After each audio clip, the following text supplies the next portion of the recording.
নমস্কার, কলিজ cooking with লাইফস্টাইলে আপনাদের অনেক অনেক স্বাগত জানাই।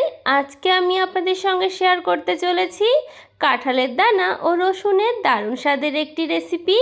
এই রেসিপিটি গরম ভাত অথবা ডালের সাথে খেতে অপূর্ব লাগে আর রান্নাটাও খুব চটজলদি হয়ে যায়।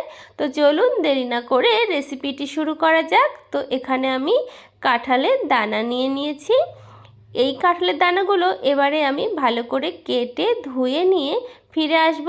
আর এখানে আমি আমার পরিমাণ অনুযায়ী কাঁঠালের দানা নিয়ে নিয়েছি।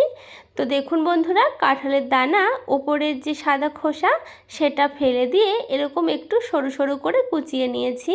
ভালো করে দানাগুলো ধুয়ে পরিষ্কার করে নিয়েছি, কেননা কাঁঠালের দানাতে প্রচুর কষ থাকে। তো এবারে ধুয়ে রাখা কাঁঠালের দানাগুলো একটা বাটির মধ্যে দিয়ে জল দিয়ে সেদ্ধ হতে বসিয়েছি। তবে কাঁঠালের দানা খুব বেশি সেদ্ধ করব না, 50% মতো সেদ্ধ করলেই হয়ে যাবে। তো বন্ধুরা, কাঁঠালের দানাগুলো 50% সেদ্ধ করে নিয়েছি। আপনারা চাইলে সেদ্ধ নাও করতে পারেন। এবারে জল ঝরিয়ে নিয়ে ফিরে আসব। তো কড়াইতে সরষের তেল দিয়েছি, ফোড়নে দিচ্ছি কালো জিরে। ফোড়নটাকে একটু ভেজে নেব। এবারে এখানে কয়েক কোয়া রসুন আমি মাঝখান থেকে চিড়ে নিয়েছি। এই চেরা রসুন দিলাম, আপনারা চাইলে রসুন থেতো করেও দিতে পারেন। আর যারা রসুন খান না তারা শুধু কালো জিরে দিয়েও কিন্তু এই রেসিপিটা করতে পারেন।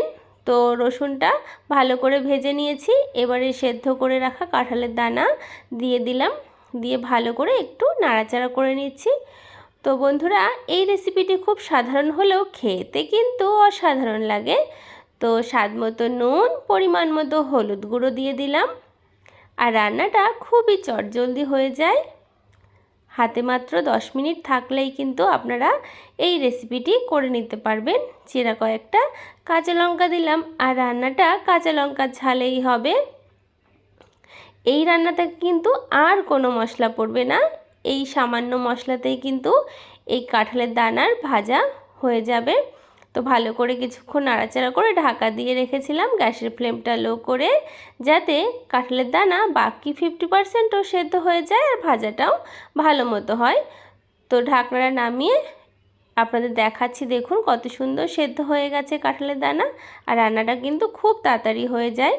তো আপনাদের যদি এই রেসিপিটি ভালো লেগে থাকে তাহলে অবশ্যই লাইক, শেয়ার, কমেন্ট, সাবস্ক্রাইব করে পাশের বেল আইকনটা প্রেস করতে একদম ভুলবেন না। তো ঢাকা দিয়েই কিন্তু আজকে আমি এই কাঁঠালের দানা ভাজা করে নেব।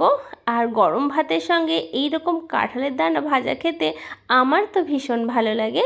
তো আপনাদের কার কেমন লাগে সেটাও কিন্তু আমাকে জানাতে একদমই ভুলবেন না। আর বন্ধুরা, আপনারা কোথা থেকে আমার এই ভিডিও দেখছেন সেটাও কিন্তু জানাতে পারেন। তাহলে আপনাদের সবাইকে কমেন্টের উত্তর দিতে কিন্তু আমার ভীষণ সুবিধা হবে। তো বন্ধুরা, আমার কিন্তু কাঁঠালের দানাগুলো ভাজা হয়ে গেছে আপনাদের সঙ্গে গল্প করতে করতে। তো একটা পাত্রে আমি নামিয়ে নিচ্ছি। তো কেমন লাগলো আপনারাই বলবেন।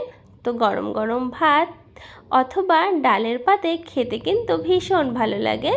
তো আপনার বাড়িতে অবশ্যই ট্রাই করবেন। আর কারা ট্রাই করেছেন অলরেডি সেটাও আমাকে জানাতে পারেন। তো বন্ধুরা, আজকে তবে বিদায় নিচ্ছি।